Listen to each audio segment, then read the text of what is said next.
Hello everyone, welcome to Tara IAS. Think IAS, think Tara. My name is Sairam Sampatrao. ఎలా ఉన్నారు అందరూ? ఈరోజు మన అభ్యాసన సెషన్లో భాగంగా వెన్స్డే కాబట్టి జిఎస్ పేపర్ 3 నుంచి మనం క్వశ్చన్ పిక్ చేసుకోవడం అనేది జరిగింది. డీటెయిల్డ్గా ఈ క్వశ్చన్ని మనం అర్థం చేసుకునే ముందు మన అభ్యాసన ప్రోగ్రామ్ గురించి టూకీగా ఒక 2 నిమిషాలు మాట్లాడే ప్రయత్నం చేస్తాను. రీసెంట్గా మనం అభ్యాసన పేరుతో ఒక scientifically design well crafted daily mains answer writing సిరీస్ని స్టార్ట్ చేసుకోవడం అనేది జరిగింది. ఈ సిరీస్లో భాగంగా ఎవ్రీడే మనం ఒక క్వశ్చన్ని పిక్ చేసుకొని మండే జిఎస్ పేపర్ 1 నుంచి కానీ, Tuesday GS paper 2, Wednesday GS paper 3, Thursday GS paper 4, Friday ఎస్ఏకి సంబంధించినటువంటి క్వశ్చన్ అండ్ సాటర్డే ఆ వీక్లో సంబంధించినటువంటి important current affairs based question మనం పిక్ చేసుకొని డీటెయిల్గా అనలైజ్ చేయడం జరుగుతుంది. ఎవ్రీడే 9 AM 9 గంటలకి మన యూట్యూబ్ కమ్యూనిటీ పేజ్లో అండ్ దాంతోపాటు మన టెలిగ్రామ్ ఛానల్లో క్వశ్చన్ అనేది అప్లోడ్ చేసుకుంటాం. అండ్ 5 PM అదే రోజు ఈవినింగ్ 5 గంటలకి detailed answer discussion session and దాంతోపాటుగా మోడల్ ఆన్సర్ని కూడా మన టెలిగ్రామ్ ఛానల్లోనూ మన యూట్యూబ్ ఛానల్లోనూ మనం అప్లోడ్ చేయడం అనేటువంటిది జరుగుతుంది. సో ప్రతిరోజు ఈ పర్టికులర్ ప్రోగ్రామ్ని మీరు ఫాలో అవడం వల్ల it will serve you twin objective. One is మీకు మెయిన్స్ ఆన్సర్ రైటింగ్కి సంబంధించినటువంటి బేసిక్ అప్రోచ్ అనేటువంటిది అలవాటు అవుతుంది. ఆర్గానిక్గా మీరు అలవాటు చేసుకుంటారు. ద మేజర్ స్కిల్ సెట్ ఏది అలవాటు చేసుకోవాలి, ఏ విధంగా ఒక క్వశ్చన్ని అప్రోచ్ అవ్వాలి, జిఎస్ పేపర్ 1కి సంబంధించిన క్వశ్చన్ ఎలా అప్రోచ్ అవ్వాలి, సొసైటీకి సంబంధించిన క్వశ్చన్ ఎలా అప్రోచ్ అవ్వాలి, ఎకానమీకి సంబంధించిన క్వశ్చన్ ఎలా అప్రోచ్ అవ్వాలి, ఈ మెలకువలని తెలుసుకోవడమే కాకుండా ప్రతిరోజు ఒక డిఫరెంట్ కాన్సెప్ట్ మీద టాపిక్ మీద మనం క్వశ్చన్ ఫ్రేమ్ చేసుకొని డిస్కస్ చేయడం వల్ల మీకు కంటెంట్ కూడా బిల్డ్ అవ్వడం అనేటువంటి జరుగుతుంది. సో ఈ రెండు చాలా ఉపయోగం అమ్మ, చాలా చాలా అవసరం to right a wonderful answer for any question. ఓకేనా? సో అందుకే కంటెంట్ మీద and mains answer writing skill set మీద ఫోకస్ చేస్తూ ఈ పర్టికులర్ సిరీస్ని సైంటిఫికల్ మేనర్లో డిజైన్ చేయడం అనేటువంటిది జరిగింది. మరి ఈరోజు సెషన్లోకి వెళ్ళే ముందు మీ అందరికీ ఒక చిన్న మాట. మనం మన యూట్యూబ్ ఛానల్లో అప్లోడ్ చేసుకుంటున్నటువంటి అన్ని వీడియోస్ వెనక, అభ్యాసన సెషన్స్ వెనక కానీ, ఎన్సీఆర్టీ ఎక్స్ప్లెనేషన్ సెషన్స్ వెనక కానీ and even the Hindu news paper analysis series and sessions వెనక కానీ చాలా ఎఫర్ట్స్ ఉంటాయి, చాలా హార్డ్ వర్క్ ఉంటుంది, చాలా టైం ఇన్వెస్ట్ చేయాల్సి ఉంటుంది. If you really want to acknowledge your efforts, please do hit that big fat like button. Explanation ఎలా ఉందో కామెంట్ చేయండి. మీ ఫ్రెండ్స్ అండ్ ఫెలో ఆస్పిరెంట్స్కి కూడా మన వీడియోస్ని షేర్ చేసే ప్రయత్నం చేయండి. ఛానల్ని ఇంకా సబ్స్క్రైబ్ చేసుకోకపోతే మన తారా ఐఏఎస్ ఛానల్ని సబ్స్క్రైబ్ చేసుకోండి. తెలుగు రాష్ట్రాల నుంచి యూపీఎస్సీ సివిల్ సర్వీస్ ఎగ్జామినేషన్ కోసం ప్రిపేర్ అవుతున్న స్టూడెంట్స్ అందరి కోసం మనం చాలా మంచి ఇనిషియేటివ్స్తో ముందుకు రాబోతున్నాం. మళ్ళీ చెప్తున్నాను, if you think IAS, think Tara. Right, without any further delay ఈ క్వశ్చన్లోకి వెళ్ళిపోదాం. ఈ క్వశ్చన్ని మనం అర్థం చేసుకునే ముందు మనం ఏం చేద్దామంటే ఫస్ట్ వర్డ్ లిమిట్ని ఐడెంటిఫై చేయాలి. ప్రతిరోజు ఇదే స్టెప్స్ని ఫాలో అవుతున్నాం. అందుకే నేను 100 సార్లు చెప్తున్నాను సైంటిఫికల్లీ డిజైన్ ప్రోగ్రామ్ అని చెప్పి. డిఫరెంట్ స్టెప్స్ మాదిరిగా మన యొక్క అప్రోచ్ ఎలా ఉండాలని చెప్పి డివైడ్ చేయడం అనేది జరిగింది. ఎగ్జాక్ట్ అప్రోచ్ ఫాలో అయ్యే ప్రయత్నం చేయండి. ఈవెన్ ఎగ్జామినేషన్లో క్వశ్చన్ మీకు చూడక ముందే వర్డ్ లిమిట్ ఏదైతే ఉందో దాన్ని ఐడెంటిఫై చేసేటటువంటి ప్రయత్నం చేయండి.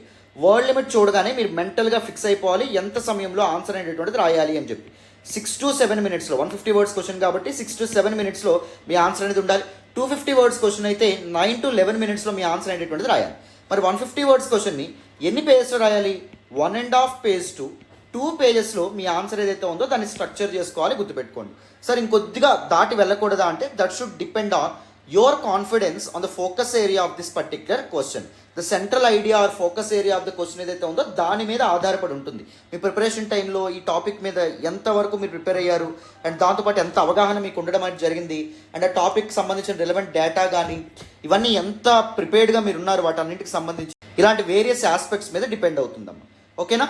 సో ఇప్పుడు మనం ఏం చేద్దాము అంటే క్వశ్చన్ని అర్థం చేసుకునే ప్రయత్నం చేద్దాం. చూడండి, ఎగ్జామైన్ the concept of inclusive growth and its relevance in the realm of socio-economic development. The concept of inclusive growth ఏదైతే ఉందో దాన్ని పరిశీలించమని చెప్పి అడగడం అనేది జరుగుతుంది. So you need to delve deep about inclusive growth. You need to discuss everything A to Z about inclusive growth. ఎగ్జామైన్ అని ఇచ్చినప్పుడు the standard induction మీరు ఎలా ఫ్రేమ్ చేసుకుంటారు అంటే, సో A to Z అన్నాం కాబట్టి బేసిక్ ఆస్పెక్ట్ ఇంక్లూజివ్ గ్రోత్ని define చేసే ప్రయత్నం చేయండి ఇంత induction part. So that will be one of the very safe way to introduce your answer. నేను మళ్ళీ చెప్తున్నాను, చాలాసార్లు చెప్పాను ఇప్పటివరకు అభ్యాస సెషన్లో. ద రైట్ స్కిల్ సెట్ ఏంటి అంటే మెయిన్స్ ఆన్సర్ రైటింగ్కి first keeping everything simple. You shouldn't over experiment and shouldn't go overboard with your answers, especially introductions and conclusions ఏవైతే ఉన్నాయో. సో ఫ్లవరీ లాంగ్వేజ్ వాడేస్తాను, ఎక్స్పెరిమెంట్స్ చేస్తానంటే కుదరదు. యాజ్ సింపుల్ యాజ్ దట్ మీరు రాసేటటువంటి ప్రయత్నం చేయాలి. అండ్ సెకండ్ ఇంపార్టెంట్ థింగ్ ఏంటి అంటే you need to build generalisations through facts. Various facts నుంచి జనరలైజేషన్స్ ఏవైతే ఉంటాయి దట్ అనలైటికల్ అప్రోచ్ అనేటటువంటిది మీకు ఉండాలి. థర్డ్ ఇంపార్టెంట్ థింగ్ ఏంటి అంటే you need to have the right skill set to play with your words. మీ దగ్గర ఉన్నటువంటి లిమిటెడ్ కంటెంట్ ఏదైతే ఉందో దాన్ని ఉపయోగించుకొని ఒక పర్టికులర్ టాపిక్ మీద క్వశ్చన్ ఏ రకంగా ఫ్రేమ్ చేసినా దాన్ని మీరు అప్రోచ్ అయ్యేటటువంటి రైట్ స్కిల్ సెట్ అనేటటువంటిది మీరు బిల్డ్ చేసుకోవాలి. ఇవన్నీ మీకు ఆర్గానిక్గా బిల్డ్ అవుతాయి. ప్రతిరోజు మీరు మన అభ్యాసన సెషన్స్ ఫాలో అవుతున్నట్టయితే మీకు ఆర్గానిక్గా మీకు తెలియకుండానే ఈ స్కిల్ సెట్ ఏదైతే ఉంటుందో బిల్డ్ అవుతుంది. అలా చెప్పేటటువంటి పూర్తి బాధ్యత మాది. మళ్ళీ చెప్తున్నాను. సో ఎగ్జామైన్ అన్నప్పుడు ఏం చేస్తారు, ఇంక్లూజివ్ గ్రోత్ని A to Z ఫస్ట్ అర్థం చేసుకుని E to Z దాని గురించి మాట్లాడే ప్రయత్నం చేయండి. A to Z అన్నామంటే first basics, the basic definition ఏదైతే ఉందో దాంతో ఇండక్షన్లో స్టార్ట్ చేయండి. And its relevance in the realm of socio economic development. సామాజిక మరియు ఆర్థిక అభివృద్ధి సాధించాలంటే ఇంక్లూజివ్ గ్రోత్ లేదా సమ్మిళిత అభివృద్ధి ఏదైతే ఉంటుందో అది ఎంత ఇంపార్టెంట్ అనేటటువంటి విషయం ఏదైతే ఉందో దాని గురించి మనం మాట్లాడాలన్నమాట. ఓకేనా? వెరీ స్ట్రైట్ ఫార్వర్డ్ క్వశ్చన్, చాలా ఈజీగా ఇలాంటి క్వశ్చన్స్ మీరు ఆన్సర్ చేయొచ్చు. సో బేసిక్ అప్రోచ్ చూడండి, write a brief introduction about inclusive growth. Very ideal way ఇక్కడ ఏంటి, ఇంక్లూజివ్ గ్రోత్ని డిఫైన్ చేయడం. Body mention the principles of inclusive growth. Examine అన్నారు కాబట్టి మనం బేసిక్స్ ఇక్కడ మాట్లాడడం, కొద్దిగా advanced various principles of inclusive growth, participation కానీ సో ఇలాంటి వాటి గురించి రాస్తారు. అండ్ దాంతోపాటు its relevance in socio economic development దాని గురించి మెన్షన్ చేస్తారు. Write a suitable conclusion, you need to conclude accordingly. Always remember the purpose of the introduction is to introduce your body part. The purpose of conclusion is to conclude or summarise or provide way forward for the body part. And introduction and conclusion not more than 2 to 3 lines. గుర్తుపెట్టుకోండి, అంతకు మించి ఎక్కువ మీరు రాయకూడదు. Crisp and షార్ట్గా introduction అనేటువంటిది ఉండాలి. And even conclusion as well, as simple as that, crisp and షార్ట్గా ఉండాలి. గుర్తుపెట్టుకోండి, అది మీరు మైండ్లో ఎప్పుడు ఉంచుకోవాలి. అందుకే నేను ఇంత గోల్డెన్ రూల్ని ప్రతి సెషన్లో కూడా రిపీట్ చేస్తూ ఉన్నాను, మల్టిపుల్ టైమ్స్ కూడా చెప్తా ఉన్నాను. ఇప్పుడు the basic approach towards this particular question మీకు అర్థమైంది కాబట్టి ఇప్పుడు మోడల్ ఆన్సర్ చూపించి నేను దిస్ పర్టికులర్ క్వశ్చన్ ఏదైతే ఉందో దాన్ని ఎక్స్ప్లెయిన్ చేస్తాను. అటెన్షన్ పే చేసి వింటే మీకు పూర్తి స్థాయి అవగాహన వస్తుంది. వినండి అమ్మ. So let us look at the introduction part. Always remember this golden rule, not more than 2 to 3 lines, crisp and షార్ట్గా ఉండాలి. అండ్ ఎగ్జామైన్ అని ఇచ్చినప్పుడు the standard way of introducing your answer is to define or to write basic aspects about the focus area, that is ఈ క్వశ్చన్లో చూస్తే inclusive గ్రోత్ని ఇక్కడ define చేస్తే సరిపోతుంది. The classic definition given by OECD, organisation for economic cooperation and development, which is an intergovernmental organisation founded or established in 1961 to spur economic growth all across the world. ప్రపంచవ్యాప్తంగా ఆర్థికాభివృద్ధి కోసం ఏర్పాటైనటువంటి ఒక important inter governmental బాడీగా మనం చెప్పొచ్చు. So OECD inclusive గ్రోత్ని ఎలా define చేసిందో చూడండి. It is economic growth that is distributed fairly across society. సమాజం మొత్తం ఎకనామిక్ గ్రోత్ ఉండాలి. ఎకనామిక్ గ్రోత్లో అందరూ భాగస్వాములుగా ఉండాలి. Right, all sections of the society participate చేయాలి. And creates opportunities for all. ప్రతి ఒక్కరికి ఆర్థిక అభివృద్ధిలో కానీ ఆర్థిక వ్యవస్థలో కానీ అవకాశాలు అనేటట్టు కల్పింపబడాలి. It goes beyond traditional measures of growth, taking into account social indicators and ensuring that marginalized groups actively participate in and benefit from the development process. Inclusive గ్రోత్ని మామూలు ట్రెడిషనల్ ఎకనామిక్ గ్రోత్తో మనం ఎలా మెజర్ చేస్తామో అలా మెజర్ చేయలేం. అంటే traditional economic ప్రోగ్రెస్ని మనం national income లేదా జీడిపితో మెన్షన్ చేయడం అనేటువంటిది జరుగుతుంది. కానీ ఇక్కడ ఇంక్లూజివ్ గ్రోత్ని మెజర్ చేసేటప్పుడు all the other social indicators ఏవైతే ఉన్నాయో, ఎడ్యుకేషన్, హెల్త్, వీటన్నింటినీ కూడా మనం బేరీజ్ వేసుకుంటాం. వీటన్నింటినీ కూడా మనం పారామీటర్స్గా ప్రామాణికంగా తీసుకుంటాం. And ensuring that marginalised groups actively participate in benefit the developmental progress. అభివృద్ధి పదంలో మార్జినలైజ్డ్ పీపుల్, మార్జినలైజ్డ్ సెక్షన్స్ ఎవరైతే ఉన్నారో, బడుగులు, బలహీన వర్గాలు ఎవరైతే ఉంటారో వాళ్ళు కూడా పార్టిసిపేట్ అయ్యేలాగా, వాళ్ళు కూడా ఆర్థిక అభివృద్ధిలో పాలు పంచుకునే విధంగా చేయడమే ఇంక్లూజివ్ గ్రోత్ అనే కాన్సెప్ట్ యొక్క లక్ష్యం అనమాట. గ్రోత్ అనేటటువంటిది ఎక్స్క్లూజివ్గా కొంతమందికి మాత్రమే పరిమితం అవ్వకూడదు. కొంతమంది మాత్రమే గ్రోత్లో పార్టిసిపేట్ చేయడం అనేది ఉండకూడదు ఎకనామిక్ గ్రోత్లో. అండ్ ఆల్ సెక్షన్స్ ఎప్పుడైతే పార్టిసిపేట్ చేస్తారో అప్పుడు wellbeing of the entire society ensure చేయొచ్చు అనమాట. అండ్ ఇండక్షన్ రాసిన తర్వాత ఇలాంటి క్వశ్చన్స్కి మీకు ఇంక్లూజివ్ గ్రోత్ కానీ సస్టైనబుల్ డెవలప్మెంట్ కానీ వీటి మీద క్వశ్చన్స్ ఫ్రేమ్ చేసినప్పుడు ఒక ఇల్లుస్ట్రేషన్ లేదా ఇక్కడ మీకు ఇన్ఫోగ్రాఫిక్ ఉంది కదా, ఇలాంటి మాదిరిగా ఒక ఇల్లుస్ట్రేషన్తో ముందుకు వచ్చే ప్రయత్నం చేయండి. So this is very easy. మామూలుగా మధ్యలో ఇంక్లూజివ్ గ్రోత్ అని పెడతారు అండ్ ఇదిగోండి ఇలా పెట్టండి. So these kind of illustrations are very very easy. Inclusive growth వల్ల ఏమవుతుంది, ఇన్కమ్ అనేటువంటిది పెరుగుతుంది అండ్ జాబ్ ఆపర్చునిటీస్ ఏవైతే ఉంటాయో క్రియేట్ అవ్వడం అనేది జరుగుతుంది. నేను ఇక్కడ షార్ట్ ఫామ్లో రాస్తున్నాను, మీరు ఫుల్ ఫామ్లో రాసే ప్రయత్నం చేయండి. అండ్ దాంతోపాటు ఇంక్లూజివ్ గ్రోత్ వల్ల మిడిల్ క్లాస్ యొక్క ప్రాస్పరిటీ ఏదైతే ఉంటుందో అది కూడా సాధ్యపడడం అనేటువంటిది జరుగుతుంది. అండ్ దాంతోపాటు కేవలం కొంతమంది చేతుల్లో ఎక్స్క్లూజివ్గా ఎకనామిక్ గ్రోత్ ఆధారపడి ఉండకపోవడం వల్ల ఒక సస్టైనబుల్ గ్రోత్ అనేటటువంటి సాధ్యపడుతుంది. ఇప్పుడు ఫర్ ఎగ్జాంపుల్ మన ఇండియాలో ఎకనామిక్ గ్రోత్ ఓన్లీ అదాని వల్ల లేకపోతే అంబానీ వల్లే సాధ్యపడుతుంది అనుకోండి. ఒకవేళ కంపెనీస్ ఫెయిల్ అయ్యాయి అనుకోండి, అప్పుడు ఏమవుతుంది, ఎకనామిక్ గ్రోత్ ఒక్కసారి ఆగిపోవడం అనేది జరుగుతుంది. అలాగే all sections of people participate చేయడం వల్ల ఏం జరుగుతుంది, ఒక సెక్టార్ లేదా ఒక సెక్షన్ ఆఫ్ పీపుల్ అండర్ పెర్ఫార్మింగ్గా ఉన్న ఎకనామిక్ గ్రోత్ ఏదైతే ఉందో సస్టైనబుల్గా ఒక లీనియర్ మేనర్లో గ్రో అవ్వడం అనేటువంటిది జరుగుతుంది అనమాట. డొమెస్టిక్ డిమాండ్ ఏదైతే ఉందో that will spur economic growth in a country అనే విధంగా మనం చెప్పొచ్చు. And next important thing, economic growth democratise అవ్వడం వల్ల, ఇంక్లూజివ్గా మారడం వల్ల ఏం జరుగుతుంది, ఇన్నోవేషన్ ఏదైతే ఉంటుందో దానికి పెద్దపీట వేయగలుగుతాం. సో సృజనాత్మకత పెరుగుతుంది. వేరే సెక్షన్స్ ఆఫ్ పీపుల్ ఎప్పుడైతే పార్టిసిపేట్ చేస్తారో దానివల్ల ఇన్నోవేషన్ ఎప్పుడైతే వస్తుందో పీపుల్ యొక్క ప్రాబ్లమ్స్ ఏవైతే ఉంటాయో అవి సాల్వ్ అవ్వడం అనేది జరుగుతుంది. ప్రాబ్లమ్ సాల్వింగ్ అనేటటువంటిది కీ ఆస్పెక్ట్ అవ్వడం అనేటటువంటిది జరుగుతుంది ఎకనామిక్ గ్రోత్లో. All sections of people participate చేయడం వల్ల ఇన్వెస్ట్మెంట్స్ ఏవైతే ఉంటాయో అవి కూడా మెరుగుపడడం అనేది జరుగుతుంది. సో వీటిని ఒక దగ్గర ఇలా రాసే ప్రయత్నం చేస్తారనమాట. అండ్ ఇదిగోండి దిస్ థింగ్ ఇలా రిప్రజెంట్ చేసే ప్రయత్నం చేశారనుకోండి, ఒక మంచి ఇల్లుస్ట్రేషన్. ఇలాంటి ఇల్లుస్ట్రేషన్స్ ఏవైతే ఉన్నాయో చాలా మంది ఏం చేస్తారంటే రైట్ సైడ్ ఎక్కడ వేస్తారు, అలా కాకుండా రైట్ ఆఫ్టర్ రైటింగ్ ఇంట్రడక్షన్ మీరు ఏం చేస్తారు, ఇలాంటి ఒక ఇల్లుస్ట్రేషన్తో ముందుకు వస్తే that will help you a lot. అర్థమైందా? Very very important. సో ఇంకా ఎక్కువ ఇల్లుస్ట్రేషన్స్ కావాలంటే you can depend on toppers copies as well.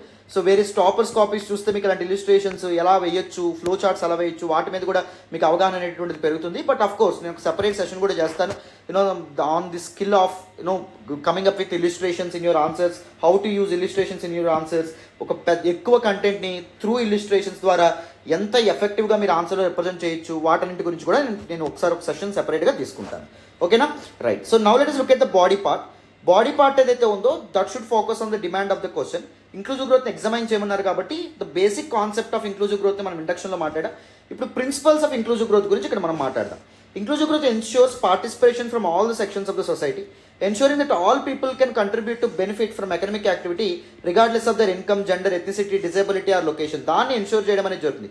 Irrespective of their gender, irrespective of their income, irrespective of their disability or location, the region they belong to, వీటన్నింటి మీద అసలు influence అవ్వకుండా all sections of the society economic యాక్టివిటీలో participate చేస్తారన్నమాట. Equity ensure అవ్వడం అనేటువంటిది జరుగుతుంది.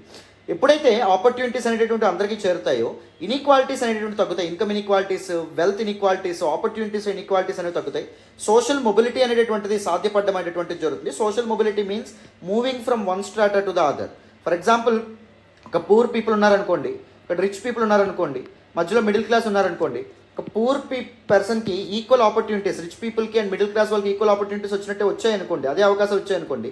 So అవకాశాలు ఆయన సద్వినియోగం చేసుకుంటే వెంటనే ఆయన ఏమవచ్చు, రిచ్ క్లాస్లోకి వెళ్ళొచ్చు. So this upward social mobility అనేటువంటిది సాధ్యపడడం అనేది జరుగుతుంది. All sections of the society economic గ్రోత్లో ఇంక్లూడ్ అవ్వడం అనేటువంటిది జరుగుతుంది. The next important thing is growth. Enhancing productivity, competitiveness and innovation and creating more and better jobs.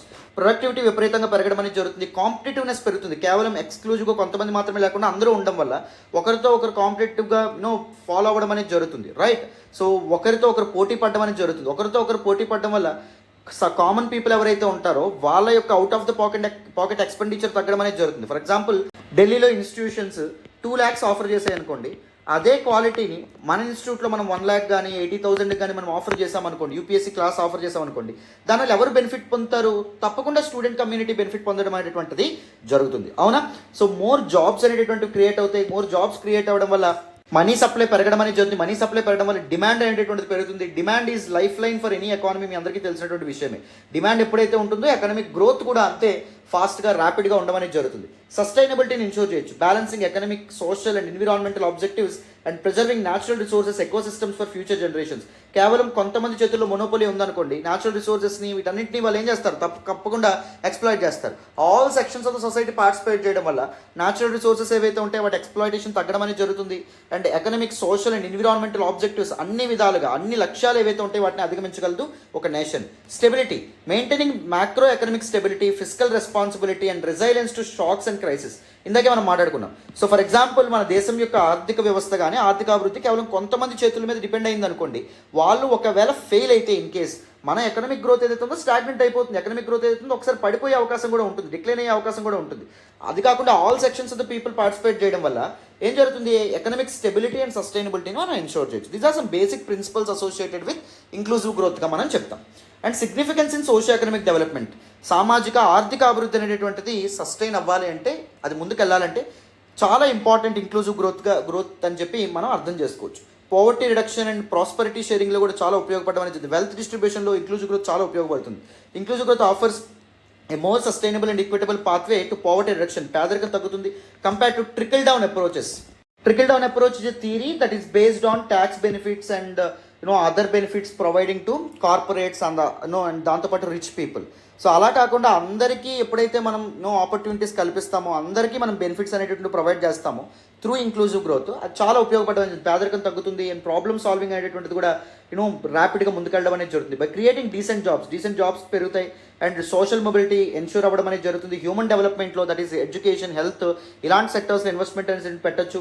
It ఎలోస్ marginalise groups to participate in the economic ladder. So economic సిస్టంలో marginalise sections, బడుగులు, బలహీన వర్గాలు ఎవరైతే ఉన్నారో, బిక్కి ఎవరైతే ఉన్నారో వాళ్ళు కూడా పార్టిసిపేట్ చేయొచ్చు. And better standard of living అనేటువంటిది కూడా ఎన్షూర్ చేయొచ్చు. జీవన ప్రమాణాలు ఏవైతే ఉంటాయో వాటిని పెంచవచ్చు. Social stability and social cohesion కూడా అడ్రస్ చేయొచ్చు.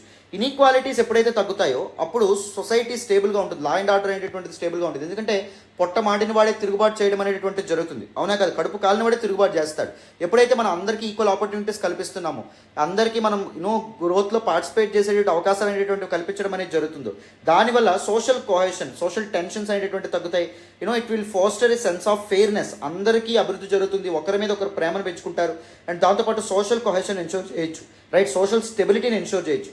This in turn creates more stable environment for long term sustainable development. So ఎప్పుడైతే కాన్ఫ్లిక్ట్స్ ఉండవో, సో ఏం జరుగుతుంది? ఎకనామిక్ గ్రోత్ అనేటువంటి సస్టైనబుల్గా ముందుకెళ్తుంది, ర్యాపిడ్గా ముందుకెళ్ళడం అనేటువంటి జరుగుతుంది. Increased productivity and innovation as well. Productivity కూడా విపరీతంగా పెరుగుతుంది, ఇన్నోవేషన్ కూడా సాధ్యపడుతుంది. Skilled and healthy work force coupled with improved access to education and technology can boost productivity విపరీతంగా పెరుగుతుంది. ఎక్కువ సమయంలో చేయాల్సిన పని తక్కువ సమయంలో చేయగలుగుతారు. ఇన్నోవేషన్ విత్ ఇన్ ద ఎకానమీలో ఇన్నోవేషన్ అనేటువంటి సృజనాత్మకత కూడా పెరగడం అనేది జరుగుతుంది. This leads to higher national income and further ఫియల్స్ inclusive growth. దీనివల్ల ఏం జరుగుతుంది? నేషనల్ ఇన్కమ్ అనేటువంటిది పెరుగుతుంది. అందరూ పార్టిసిపేట్ చేయడం వల్ల నేషనల్ ఇన్కమ్ 2-3 పెరగడం అనేది జరుగుతుంది. అండ్ దాంతోపాటు ఇంక్లూజివ్ గ్రోత్ ఏదైతే ఉందో దానికి పెద్దపీట వేయబడడం అనేది జరుగుతుంది. సస్టైనబుల్ డెవలప్మెంట్ కూడా సాధ్యపడుతుంది. Balances economic development with environmental conservation as well. కొంతమంది చేతుల్లో మొనోపొలీ ఉంటే వేరియస్ సెక్టార్స్ ఏం జరుగుతుంది? వాళ్ళు నేషనల్ రిసోర్సెస్ని కంప్లీట్గా ఎక్స్ప్లాయిట్ చేసే అవకాశం ఉంటుంది. అలా కాకుండా అందరూ పార్టిసిపేట్ చేయడం వల్ల ఎకనామిక్ గ్రోత్ చాలా సస్టైనబుల్గా ఉంటుంది. ఎన్విరాన్మెంట్, న్యాచురల్ రిసోర్సెస్ డిగ్రేడ్ అవ్వవు, ensuring the future generations can also thrive. So భవిష్యత్ తరాల వాళ్ళు కూడా సుభిక్షంగా, ఆనందదాయకంగా బతకొచ్చు. Therefore it aligns with the United Nations Sustainable Development Goals which aim to end poverty, protect the planet and ensure peace and prosperity for all. 2015 Paris అగ్రిమెంట్లో భాగంగా sustainable Development goals ఏవైతే ఉంటాయో వాటిని ఎలా అయినా 2030 కల్లా రీచ్ అవుతామని చెప్పి, మొత్తం సస్టైనబుల్ డెవలప్మెంట్ గోల్స్ అని 17, రైట్, 17 సస్టైనబుల్ డెవలప్మెంట్ గోల్స్ని రీచ్ అవుతామని చెప్పి యునైటెడ్ నేషన్స్ సభ్య దేశాలు ఏవైతే ఉంటాయో ప్రామిస్ చేయడం అనేది జరిగింది. ఈ సస్టైనబుల్ డెవలప్మెంట్ గోల్స్, సుస్థిర అభివృద్ధి లక్ష్యాలు ఏవైతే ఉంటాయో వాటిని రీచ్ అవ్వాలంటే ఇంక్లూజివ్ గ్రోత్ అనేటటువంటిది కీలకమైనటువంటి విషయంగా మనం చెప్పొచ్చు. పీస్ అండ్ ప్రాస్పరిటీ అందరికీ చేరాలి అంటే ఇంక్లూజివ్ గ్రోత్ అనేటటువంటిది వెరీ వెరీ ఇంపార్టెంట్ అని మనం చెప్పొచ్చు. స్టాండ్ ఆఫ్ లివింగ్ పెరగాలంటే inclusive development very important, inclusive growth very important అని చెప్పి మనం చెప్పొచ్చు. అండ్ దాంతోపాటుగా హ్యూమన్ డెవలప్మెంట్ సాధ్యపడాలి అంటే ఇంక్లూజివ్ గ్రోత్ చాలా అవసరం అని చెప్పి కూడా మనం చెప్పొచ్చు. Look at the conclusion also not more than 2 to 3 lines, crisp and షార్ట్గా ఉండాలి. Inclusive growth is crucial for sustainable development, offering a balanced and just society. ఒక న్యాయబద్ధమైనటువంటి ఒక ఫెయిర్ సొసైటీని బిల్డ్ చేసే అవకాశం ఉంటుంది ఇంక్లూజివ్ గ్రోత్ వల్ల. Where progress benefits everyone. దాని కారణంగా ఎకనామిక్ ప్రోగ్రెస్ అనేటువంటిది ప్రతి ఒక్కరికి లాభాన్ని చేకూర్చడం అనేది జరుగుతుంది. ప్రమోటింగ్ ఈక్విటీ అండ్ ప్రాస్పరిటీ, ఒక జస్ట్ సొసైటీని బిల్డ్ చేయొచ్చు, ఒక కాన్ఫ్లిక్ట్లెస్ సొసైటీని బిల్డ్ చేయొచ్చు, సోషల్ కోహెషన్ని మనం ఎన్ష్యూర్ చేయొచ్చు, ప్రాస్పరిటీని కూడా మనం ఎన్ష్యూర్ చేయొచ్చు. All these aspects are very very important. చూడండి, అన్ని డైమెన్షన్స్లో కూడా మనం ఇంక్లూజివ్ గ్రోత్ ఏదైతే ఉందో దాని గురించి మనం మాట్లాడాం. సో మీరు అభ్యాసన ప్రోగ్రామ్ ప్రతిరోజు ఫాలో అవడం వల్ల ఆన్సర్ని ఎలా అప్రోచ్ అవ్వాలో, ఆ స్కిల్ సెట్ బిల్డ్ చేసుకోవడమే కాదు, ఒక పర్టికులర్ టాపిక్ మీద మీకు అవగాహన వస్తుంది. కంటెంట్ ఏదైతే ఉందో తప్పకుండా బిల్డ్ అవ్వడం అనేటువంటి జరుగుతుంది. ఓకేనా? రైట్ నాన్న. So this all about this particular session. డీటెయిల్డ్గా, కాంప్రహెన్సివ్గా దిస్ పర్టికులర్ సెషన్ మీకు పూర్తి స్థాయిలో అర్థమైందని అనుకుంటున్నాను. మన క్లాసెస్ మీకు నచ్చుతున్నట్టయితే don't forget to hit that big fat like button. Explanation ఎలా ఉందో కామెంట్ చేయండి. మీ ఫ్రెండ్స్ అండ్ ఫెలో ఆస్పిరెంట్స్ కూడా మన వీడియోస్ని షేర్ చేసే ప్రయత్నం చేయండి. ఛానల్ని ఇంకా సబ్స్క్రైబ్ చేసుకోకపోతే సబ్స్క్రైబ్ చేసుకోండి. తెలుగు రాష్ట్రాల నుంచి యూపీఎస్సీ సివిల్ సర్వీస్ ఎగ్జామినేషన్ కోసం ప్రిపేర్ అవుతున్న స్టూడెంట్స్ అందరికీ మనం చాలా మంచి వీడియోస్తో ముందుకు రాబోతున్నాం, మంచి ఇనిషియేటివ్స్తో ముందుకు రాబోతున్నాం. Thank you so much for all the support and all the love so far అమ్మ. మళ్ళీ నెక్స్ట్ క్లాస్లో కలుద్దాం. బాయ్ నాన్న.